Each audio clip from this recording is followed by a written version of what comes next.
Now here we are going to look at how to configure Linux system as a router and how to verify the router functionality. Now please remember, it is not that only Cisco routers can behave like a router. You can make your Windows system as a router, you can make your Linux system as a router. So here in our case we are going to make our Linux system behave like a router, and we are going to set up a lab like this.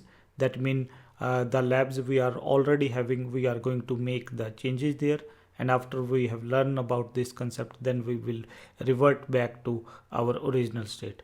So in our case, this master.example.com, it will behave like a router. Now the problem is that in our case, this master.example.com is having only one interface, ENS33. So in our case we are going to add another network adapter, ENS38. So we will see how to add that adapter. Now in our case, we will change the IP address of our Windows system to 192.168.0.30 and /24, and name of our system is c30.example.com. And then we have got to another Linux system, c10example.com, that are already having the address 172.24.0.10, and here another system, c20.example.com, it is having the address 172.24.0.20. Now if you are going to carefully look, this belongs to different network, 192.168.0.0 network. These two PCs belongs to, or VMs belong to, another network, 172.24.0.0. Now these cannot communicate, this system cannot communicate with this, or this cannot communicate with these two systems. So what we need router. It could be Cisco router, it could be your Windows system as a router, but in our case we are going to make our Linux system as a router. So we will add one interface card. Now this interface will be having the address 172.24.0.1, so that it can communicate with these two systems, and we are going to give to the second interface the address 192.168.0.1, so that it can communicate with this. But even adding that card and giving these addresses, this system will not be able to communicate with this system, and this system will not be able to communicate with this system. We need to enable routing functionality. For that we are going to make a change in one file.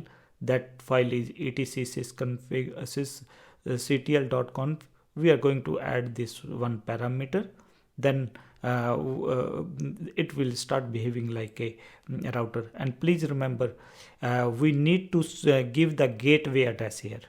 Now for this system, this address is the gateway. So when we are going to configure Windows 10, what we are going to do, we are going to give the gateway address or router address as 192.168.0.1. Why?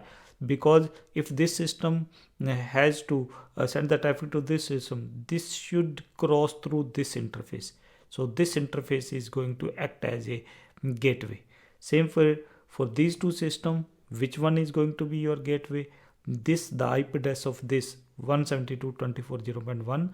So we are going to give this system this gateway, but first of all we are going to configure this system.